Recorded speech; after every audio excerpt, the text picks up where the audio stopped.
Exposed my brother's affair to his wife, and now my family has disowned me for ruining his marriage. Even though he's the cheater who doesn't want custody of his own daughter. So my older brother, 33M, has been married to his wife, let's call her Molly, 32, female, for 5 years. They have a 2-year-old daughter together too. Recently, I found out that my brother had been cheating on Molly with a friend of mine. My friend was the one who confessed to me because she couldn't do this anymore and was racked with guilt, and I cut her off immediately once I had all the proof that I needed. There were hundreds of screenshots to prove that he was having an affair, and it had been going on for almost a year, ever since they met at my birthday party last year. My brother and I have been best friends, so I was quite shocked when I found out about his affair. I was disgusted that he'd been getting up to no good behind his wife's back because, in my opinion, that's how scumbags behave, and my brother wasn't supposed to be one. Molly was a nice girl and she deserved better, so I knew that she had to know about this. After that, even if she left him, it would be her call. About a week ago, I confronted my brother about this and told him that he needed to come clean to his wife. I invited him over to my house and told him that I knew all about the affair and I wanted him to tell his wife the truth since she deserved to know. She had given him a wonderful life and a beautiful daughter. The least that he could do for her after everything was tell her the truth himself. He tried to deny it at first, but I already had all the screenshots and I showed him so that he wouldn't waste more of our time trying to deny it. And then he started sobbing uncontrollably and tried to tell me that he didn't mean for it to happen. It just started off as harmless flirting, but then they were just going really hot and heavy all of a sudden, and he couldn't control himself. I was disgusted because I never expected my brother, of all people, to turn out to be a cheater. I let him cry for a little while, but then, I told him that regardless of whatever had happened, he had to tell Molly the truth. So then he started begging me not to make him do that because that would ruin his life. He said that Molly would leave him if he told her the truth, and he really loved her and he couldn't live without her. I told him that he should have thought about that before he started having an affair with a friend of mine, and he didn't, so that was all on him. I told him that if he didn't tell her the truth, then I most certainly would. He was pretty desperate and kept begging me to keep this a secret because he couldn't afford to lose his family. He said that he would never do this again and was counting on me just to help him out once. I didn't make any promises, but after an hour of him just begging me to keep things quiet, I realized that he was not going to agree and I was tired of talking to him, so I told him to go back home. Let me just make it very clear once more, that I did not make any promises to him and I didn't tell him that I was going to help him keep this a secret. A few days passed, and my brother and Molly were still posting pictures online and acting normally, so I figured out that he still hadn't told her the truth. I decided to talk to Molly personally. I called her a few days after I met with my brother. We had a small talk before I got to the point where she was telling me that my brother was about to take them on a beach trip for the weekend and she was super excited about it. It was their 5-year marriage anniversary and she said that he wanted to celebrate it in a big way, which is why they were going out. She was telling me how happy she was and I just couldn't take it. So I told her the truth and even sent her all the screenshots. I kept saying that I was really sorry that this was happening to her, but I wanted her to know because she needed to know the truth. She didn't say much at the time, only that she was thankful to me for letting her know, and then hung up. Later that day, I found out from my brother that she had left the house with their daughter and was nowhere to be found. He was panicking because he had tried to call her several times but she wasn't responding and none of her friends would tell him where she was either. He asked me if I had told her anything about the affair and I decided to be honest and told him that I had told her everything. And she knew the truth now since he had made it clear that he wasn't going to be honest with her. He started shouting at me and accused me of ruining his marriage by sticking my nose where it didn't belong. He was completely hysterical and I couldn't handle that, so I disconnected the call and blocked him. Then yesterday, I found out that he had been served with divorce papers and apparently, Molly was also filing for full custody of their daughter. And since she was a SOM, she was also demanding an insane alimony along with the house and most of their assets. It was a crazy list of demands, but honestly, I feel like my brother deserves this. And it's very hard to feel bad for him, knowing that he cheated on her for a full year, and it probably would have gone on longer if my friend didn't suddenly develop a conscience, end the affair, and come clean to me. He has been texting me relentlessly from different numbers, telling me that this is my fault and I need to do something to fix it. Because he cannot do without his family and I'm the reason his daughter might get taken away from him now.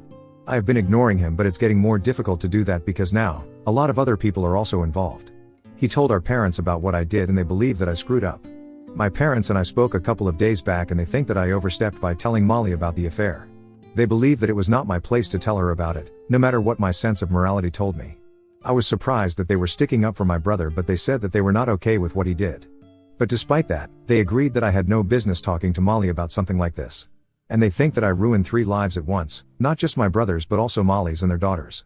The reason they said that was because they thought that Molly actually did love my brother more than he loved her. And if my brother had spoken to her himself, then things might have gone over better and they probably could have worked on their marriage and stayed together somehow. There is no doubt about the fact that their daughter would have greatly benefited from her parents staying together and working things out instead of just getting a divorce. That's what my parents believe, and they strongly feel that if my brother had been given the opportunity to talk to Molly and tell her everything on his own terms, then the outcome could have been different. So apparently, it kind of is my fault that they are now going to be heading towards a divorce. Needless to say, I don't agree with what my parents believe. I had given my brother a chance to tell Molly the truth, but he didn't do that, and he was just going to lead her on. I also hadn't promised my brother that I was going to help him keep this a secret, so he really shouldn't have expected me to stay quiet for long. I had made it very clear to him that I was going to tell her the truth if he didn't do it himself. And that's exactly what I did, so I think he had been given a fair warning and a real chance to do the decent thing, but he chose not to. I think it's quite unfair for everybody to blame me for his divorce when all I did was tell Molly the truth. Ida for telling my sister-in-law that my brother was cheating on her? Update 1. I have decided that I am going to now cut off my brother and the rest of my family. Because in the past few days, everybody has shown their true colors to me. I can't believe that all of them are rallying for my brother and are actually defending a cheater. The mental gymnastics that's needed to defend my brother and make me the villain is just insane, and I can't even believe that this is happening to me right now. Ever since he got served with a divorce, not just my parents but a lot of other relatives have also texted me to let me know that what I did was messed up. And that they do not agree with how I dealt with the situation. They believe that I should have just stayed out of it because this was none of my business anyway, and I had no right to go and talk to Molly about something so sensitive, knowing that I held the power to ruin my brother's marriage and life. I should have been more careful and dealt with this a little more sensitively, or maybe shouldn't have dealt with it because it wasn't my place to do so. That's all that I have been hearing from everybody, and it's getting really tiring. I am 100% sure that my brother never would have told Molly if it really came down to it, and the lies just would have gone on endlessly. Also, saying that I should have stayed out of this because it was not my business is pretty ridiculous, because the woman that my brother cheated on his wife with happens to be a close friend of mine. The only reason I ever even got to know about his infidelity was because I was friends with his affair partner, so to believe that I was going to stay away and not get involved is a ridiculous expectation. Everybody is so caught up in trying to get me to apologize to my brother for sticking my nose in his marriage, they have completely forgotten that none of this would have happened if he just stayed loyal to his wife. How hard could that possibly have been? Molly was a wonderful wife and a lovely human being. Anybody with half a heart would not have been able to keep something like this to themselves. She and I always got along really well, and that day, when I heard her talking about how excited she was for the beach trip and to celebrate her wedding anniversary with my brother, I just couldn't help myself. She loved my brother, and what he did to her was disgusting. Only the lowest of the low could cheat on their wife with a woman they barely even knew. Even after being with Molly for so long and having a daughter with her, my brother still went out of his way to cheat. And if he did it once, he might have also done it in the past, or maybe he would do it again. So for Molly's sake, I had to let her know. She deserves better than this, and I didn't care if it was my brother that I was selling out to protect someone who had no fault here. If he screwed up, then that was completely on him, and my family could try to somehow distort the facts and make me the bad guy. They could pat themselves on the back for it. But I knew the truth, and as long as I knew that I did what was right, I don't care what anybody else says about me. I stayed true to myself and I stood up for what I believe in, so screw them. Update 2. Hi, so it's been 2 weeks since I blocked my family. I don't know what they've been up to, and nobody has tried to contact me after I blocked them. Good riddance, honestly, I don't want to talk to anyone either. But recently, Molly got in touch with me and thanked me yet again for telling her the truth. She called me from a number that I didn't have saved, so I'm assuming that she changed her phone number after filing for the divorce. She told me that she was now living in a spare apartment that belonged to a friend of hers. That friend didn't live here and only returned once a year, so it was a convenient arrangement for her now. My brother didn't know that address, and neither did anyone else, so she was not too worried about him being able to find her. He had tried to contact her on her old number a couple of times, but she hadn't responded. She told me that she had been suspecting that maybe he wasn't being completely truthful with her for the last couple of months, but never brought it up because she just thought that she was being paranoid.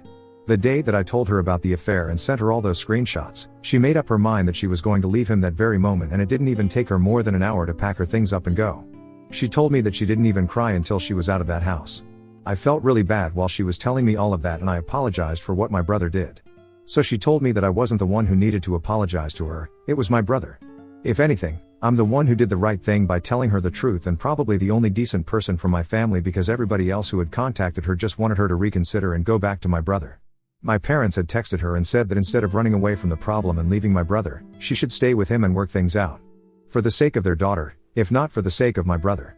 And my brother had only been texting her to come back and begging her for forgiveness, but he kept making it all about himself. All his texts were about how horrible he felt about what he did and how he wouldn't be able to survive without Molly and their daughter. He didn't even seem to care about how he had made her feel, and that's what really sucked. We spoke on the phone for a little while more until she had to go, and I wished her luck for the divorce proceedings. It was a nice conversation, and I felt better about what I did, knowing that Molly was doing all right and so was my niece. I guess that is exactly what I needed, some reassurance that I did the right thing, and she was probably the best person to give me that validation. Update 3, hey, so 10 days have passed since my last update. From what I know, the divorce proceedings have already started. Molly's doing great and I've even visited my niece a couple of times, so it's going well. The only person that it's not going great for is my brother. My parents decided to start guilt-tripping me and started texting me from a new phone number, to let me know about my brother's miserable state. Apparently, he has been drinking himself to sleep almost every night and has lost a lot of weight because he can't even bring himself to eat. They told me that he had dark circles under his eyes from a lack of sleep and even sent me a couple of photos to prove it. I feel bad for him, but I don't understand what this has to do with me. I mean, the divorce has already started. There's no turning back anymore. So he should probably be focusing on trying to make himself seem less of a jerk than he is so he doesn't lose everything, instead of trying to win me over and gain my sympathy. He hasn't reached out to me directly, but my parents keep talking to me and I really don't know what they expect me to do here. I would have blocked them, but I'm actually kind of curious as to where this might lead. It's been a few days since they started texting me, and if they get to the point in the next couple of days, then it's great. But if they don't, then I will have to ask them myself, and for that, I will have to reply to the messages. I'm already so tired thinking about the conversation that will take place next, but I want to know what's going on. In case it's something helpful, I can pass that information on to Molly. Yeah, I know a lot of you might be thinking that I have no loyalty towards my family. But my brother wasn't loyal to his family either, so I guess it runs in the genes. Update 4. So, 3 days after the last update and today, I finally responded to my parents and asked them point blank what they wanted me to do. Because I couldn't stop Molly from getting a divorce, that was already done now. That ship had failed and my parents, and also my brother, needed to accept it and move on. But they told me that that's not what they were texting me about, and they actually wanted me to talk to Molly and convince her to change her absurd list of demands. They said that she was demanding a lot, and if my brother agreed to it, then he would lose everything that he had worked so hard for, including their house and both their cars. She was also asking for a lot of money in the divorce settlement and the alimony, and they wanted me to talk to Molly and tell her that it was a bad idea, and that she was going to ruin my brother's life if she went through with this. They knew that my brother didn't have a chance of ever getting away with what he did, especially since Molly's lawyer was one of the best. They couldn't defeat her legally, so they wanted me to talk to her and manipulate her into letting go of a couple of things. Because the mediation wasn't going according to plan and my brother was doing pretty badly on that front. So this was the only option that they had left, and they knew that Molly and I were on good terms, so I was their only hope. They also mentioned that since I was the one who was behind their marriage falling apart, this is the least that I could do for my brother and my family. They believed that I owed this to them, and as ridiculous as it sounds, they really thought that this would convince me to be on their side after so long. I was a little surprised that they didn't bring up the custody of my niece even once while they were telling me about what they wanted me to talk to Molly about. So I decided to ask them myself, and after some hesitation, they told me that they didn't think my brother wanted custody of his daughter anyway. Which is why he wasn't fighting too hard for it. They told me that my brother himself had said that he was right with having just visiting rights and nothing more. He just wanted to keep whatever he had worked for, meaning his money and his assets. And he thought that Molly would be better suited to raising their daughter. He was ready to provide them with child support, but he didn't have the time to raise their daughter on his own, so it wouldn't make sense to fight for custody if he never even got to spend time with her. It was astounding to me how he was still being so selfish and materialistic, but I was also relieved that he wasn't fighting for her custody because she deserved a better father. One who wanted to be her father. I heard my parents out and then I disconnected the call and blocked their number because I had recorded everything anyway. And then I sent that recording to Molly, hoping that this would be of some use to her. She hasn't replied to me yet, probably because she is busy. But I really hope that my brother doesn't even get visiting rights after this. I hope Molly listens to this and gets to know what an awful human being my brother was. She had told me earlier that she wouldn't mind letting him have visitation rights, but now, after this conversation, I really think she should reconsider that and make sure that he doesn't ever get to breathe the same air as them anymore. He just doesn't deserve it. He has been a terrible father and an even worse husband. Update 5. So Molly heard the recording and she was very upset. She called me up a few hours ago and told me that she was thankful that I sent this to her because now, she is going to make sure that he doesn't get visiting rights either. I could tell that she had been crying and I wanted to console her, but I didn't even know what I could say to make her feel better. First, she had been cheated on by a man she had spent so many beautiful years with, and now, she finds out that he doesn't even care about his own daughter. I don't even know how she finds the strength to face him during the mediation process and doesn't feel the urge to smack him in the face every single time he opens his mouth. She probably does, but she manages to restrain herself somehow. And that makes her a lot stronger than me, because I don't think I would have been able to put up such a strong front, had I been in her place. I'm not even in her place, I'm just his sister, and yet, I still want to hit him and teach him a lesson. I can't imagine how my parents are still supporting him after everything that he has done. And even have the audacity to tell me what I should do for him. That last phone call really made me feel sure that I did the right thing by blocking all of them. They're disgusting people and I want nothing to do with his family anymore. If I could, I would probably even change my last name to make sure nobody associates me with these people. My brother was the worst of them all. I really hope that Molly gets whatever she wants and really makes him pay. Update 6. Hi, so it's been a few months since the last update. My parents and I haven't spoken since then, and neither have I come across my brother, so it's all great. They probably realized after a while that I was the one selling them out, after that phone call reached Molly, and decided that they wouldn't talk to me anymore. But it was already too late. Molly got whatever she asked for and has moved back into her old house with their daughter, while my brother's living with our parents right now. He'd have to give up more than half of his income, what with the alimony and child support, and I couldn't be happier about it. He deserves this, and I really feel vindicated. Molly and I are still in touch. I visit her a couple of times every month and meet my niece, who's growing up really fast. She also bought me a professional camera, since she knows how much I enjoy photography, from the settlement money, and a way to thank me for all the help. I just did what I should have, but it's nice that she appreciated it. She now refers to me as the better sibling sometimes, which is funny but also kind of sad because both of us lost someone we loved all because of his own actions. It's fine though, we'll get over it and be there for each other even after that.